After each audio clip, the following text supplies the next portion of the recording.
Banjir yang merendam puluhan desa di kota Subulu Salam hingga kini masih belum surut. Di Kecamatan Sultan Daulat, banjir yang merendam jalan nasional menyebabkan kendaraan mengular hingga mencapai 5 km.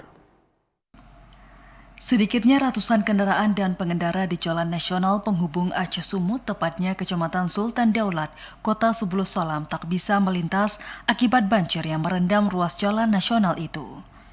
Ketinggian banjir di jalan ini hanya mencapai sekitar 40 cm. Kendati seharusnya kendaraan roda 4 masih bisa melintas, namun tak bisa dilakukan lantaran warga melarang karena khawatir arus air akan semakin deras dan merusak rumah warga. Antrian kendaraan yang terjebak banjir itu mengular hingga lebih dari 5 km pada arah yang berlawanan. Sejumlah pengendara bahkan telah bermalam di lokasi banjir. Salah seorang pengendara, Daeng Syawal Mubarak, mengatakan ia dan timnya hendak menuju Jakarta melalui Bandara Silangit.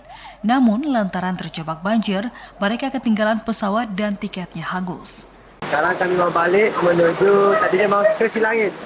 Tapi karena kita terjebak banjir, apalagi curah hujan yang luar biasa, lumayan ekstrim ya teman-teman. Dan ini banjirnya sudah berjalan 2-3 hari lamanya. Kerugian kami salah satunya tiket pesawat kami sudah harusnya jam 10 tadi berangkat penerbangan dari Bandara Silangit menuju Jakarta. 2 tiket hangus.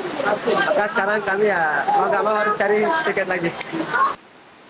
Ia berharap pemerintah setempat segera mencari solusi sehingga pengendara dapat melanjutkan perjalanan.